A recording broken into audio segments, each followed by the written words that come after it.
장애인 문화복지신문 제318호 제3면 기사입니다. 경기도 장애인권익공호기관 장애인 학대 및 차별 예방을 위한 공모전 및 이벤트 진행 성료.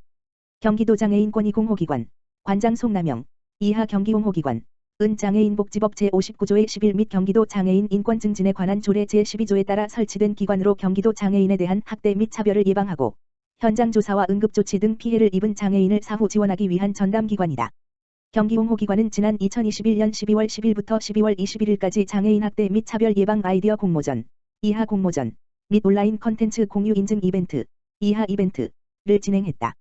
장애인 학대 및 차별에 대한 사회적 관심을 높이기 위해 진행된 이번 공모전과 이벤트에는 많은 사람들이 참여하였으며 공모전의 입상자 5명과 이벤트의 당첨자 15명에게는 부상으로 모바일 상품권 교환권을 발송하였다. 공모전에 입상한 한 참여자는 이번 공모전에 참여하며 평상시에 생각하지 못했던 장애인 학대의 심각성과 예방을 위한 방법에 대해 고민할 수 있는 계기가 되었다라고 말했다. 이벤트의 결과물로 제작한 홍보 영상은 경기공호기관 공식 유튜브 채널, 유튜브 경기도 장애인권익공호기관 검색, https://www.youtube.com/channel/ucngprbodnptea4esgs3q8xg에 업로드 예정이다. 경기공호기관은 이번 공모전에 제출된 아이디어를 참고하여 2022년 학대 예방 사업을 진행할 계획이며 장애인 학대 및 차별을 예방하기 위해 도민이 자유롭게 참여할 수 있는 공모전 등 다양한 홍보 콘텐츠를 진행할 예정이다. 경기지장협, 국립통일교육원 평화통일교육 활성화 및 상호협력체계 구축 업무 협약 체결. 경기도지체장애인협회, 협회장 김기호, 이하 경기지장협은 12월 20일 통일부 국립통일교육원과 원장 백준기, 이하 국립통일교육원, 와 평화통일교육 활성화를 위한 업무 협약을 체결했다. 국립통일교육원은 평화통일의 실현의지 함양 및 통일공감대 확산을 목표로 공공부문, 글로벌 통일교육, 학교 통일교육 지원, 사회 통일교육 지원 등의 사업을 진행하고 있다. 이번 업무 협약은 경기도 장애인의 평화통일 의식 제고 및 공감대 형성의 필요성에 따라 마련되었고, 이를 계기로 장애인의 관점에서 평화통일을 바라보며 장애와 통일에 대한 건전한 의식 함양될 것으로 기대된다. 주요 협약 사항으로는 국립통일교육원 장애인 평화통일 공감대 확산을 위한 장애인 통일교육 사업 실시 경기도지체장애인협회 교육생 모집 등 교육운영 협력 경기도지체장애인협회 장애인 통일공감대 확산을 위한 교육사업 추진 국립통일교육원 강사진 파견, 교육 컨텐츠 제공 등 교육운영 협력 통일공감대 조성을 위한 평화통일교육 네트워크 구축의 상호협력 등의 내용을 담고 있다. 경기지장협 김기호 협회장은 이번 협약으로 평화통일 한반도의 번영에 경기도지체장애인협회가 참여하게 되어 영광이다라며 비장애인과 장애인 모두 평화통일을 염연하고 있고 양 기관의 상호협력을 통해 장애와 통일에 대한 건전한 의식 함양되기를 소망한다고 밝혔다. 지구와 건강을 지키는 환경운동 쓰담 이어달리기. 함께하는 공공혁신협의회가 ESG 경영 실천을 위한 환경운동에 나섰다.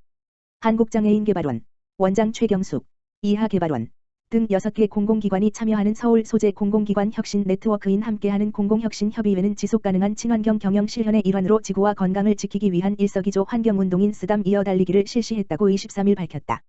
쓰담 이어달리기는 버려진 쓰레기를 치우며 건강도 챙기는 일석이조 효과를 추구하는 활동이다. 최근 사회적으로 화두가 된 플로깅 활동의 일종이다. 스웨덴에서 2016년 시작한 플로깅은 이삭 등을 줍거나 모은다는 의미의 스웨덴어 플로카 오프, 와 달리기를 뜻하는 영어 조깅, 자깅의 합성어로 함께하는 공공혁신협의회는 국립국어원에서 2019년 플로깅이란 용어를 대체할 우리말 순화어 쓰담 달리기에서 착안해 이번 캠페인의 명칭을 정했다. 코로나19 확산과 사회적 거리두기의 영향으로 지역사회 근린공원 등 쓰레기 배출량이 눈에 띄게 증가하고 또한 포스트 코로나 시대에 대응한 환경운동의 새로운 흐름에 따라 함께하는 공공혁신협의회에서는 가볍게 걷거나 뛰면서 쓰레기를 줍고 여러 공공기관이 참여한다는 의미를 추가하여 쓰담 이어달리기 캠페인을 추진하였다. 이번 캠페인은 개발원에서 협업과제로 제안하여 추진되었고 함께하는 공공혁신협의회 6개 공공기관, 시청자 미디어재단, 우체국 금융개발원, 한국과학창의재단, 한국사회보장정보원, 한국우편사업진흥원, 한국장애인개발원이 참여하였다. 각 공공기관 8월부터 12월까지 주변 지역 주민이 많이 이용하는 근린공원 또는 하천 등을 걷거나 달리면서 쓰레기 줍기를 통해 총 1214명이 720만 9250걸음을 걸으며 환경정화 활동을 펼쳐 우리가 살아가는 지구의 약 5495km, 성인 남성 기준을 깨끗하게 만드는 데 기여하였다. 쓰담 이어달리기 캠페인은 사회적 교류가 제한된 상황에서 공공기관이 지역사회에 선한 영향력을 확산하고 변화하는 코로나19 상황을 건강하게 극복하고자 시작되었다. 더불어 공공기관이 앞장서 ESG, 환경사회 지배구조, 인바이런먼트, 소셜, 거버넌스, 경영의 중요성을 인식하고 환경 살리기에 동참함으로써 쓰레기 수거 활동을 통한 생태계 보호의 일환으로 각 공공기관 임직원의 자발적인 참여로 이루어졌다. 최경숙 원장은 쓰레기를 줍는 것이 지역사회 환경 정화 활동을 넘어 우리 사회의 환경 문제에 대한 인식을 높이고 해결하는 데 보탬이 되기를 기대한다며 앞으로 진정성 있는 친환경 활동을 더욱 확대하겠다고 말했다. 시흥시 청소년 상담복지센터 학교폭력 예방연구 활동 활발. 시흥시 청소년 상담복지센터 소장 이주원은 2개 중학교를 시범학교로 지정해 681명의 학생을 대상으로 학교폭력 예방연구와 캠페인 활동을 지난 1년간 진행했다. 시흥시 청소년 상담복지센터는 학년에 따라 집단 도덕성이 높아진다는 결과를 바탕으로 저학년 중심의 학교폭력 예방 활동이 필요함을 검증했다. 따라서 청소년들이 직접 동영상을 제작해 배포하는 캠페인 활동을 통해 청소년들의 긍정적인 목소리를 효과적으로 알리는 성과를 얻었다고 밝혔다. 시흥시 청소년 상담복지센터는 그간의 연구 결과를 토대로 2022년에는 시흥 지역 또래 상담자 연합회와 협력해 청소년이 주도하는 배려 문화 확산을 이루는 데 더욱 집중할 계획이다.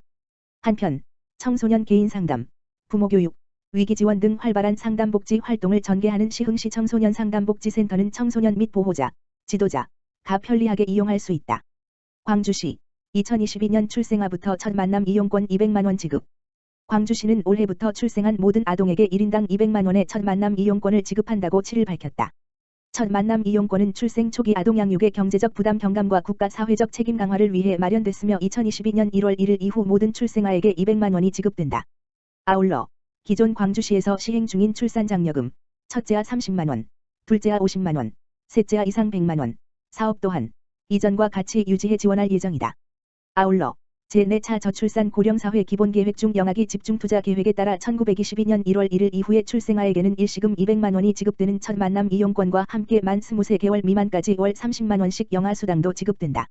지급 대상은 2022년 1월 1일 이후에 출생아 중 출생신고 후 주민등록번호를 부여받은 아동으로 출생순위 상관없이 동일한 지원을 받을 수 있으며 국민행복카드, 포인트로 지급돼 출생일로부터 1년간 사용 가능하다. 단, 유흥업소 사행 레저 등 지급 목적에서 벗어난 유형으로 분류된 업종은 사용을 제한한다. 신청 및 지급 시기는 1월 5일부터 신청 가능하며 제도 시행을 위한 준비기간을 거쳐 2022년 4월 1일부터 지급될 예정이다. 신청 방법은 복지로 웹사이트 http://www.북저로.go.kr 정부24 https://www.gov.kr 또는 아동의 주소지 행정복지센터를 직접 방문해 신청하면 된다. 신동헌 시장은 첫 만남 이용권 지원 사업을 통해 출산과 양육에 대한 사회적 책임을 강화하고 초기 양육 부담을 줄여 저출산 극복에 이바지할 것이라고 말했다.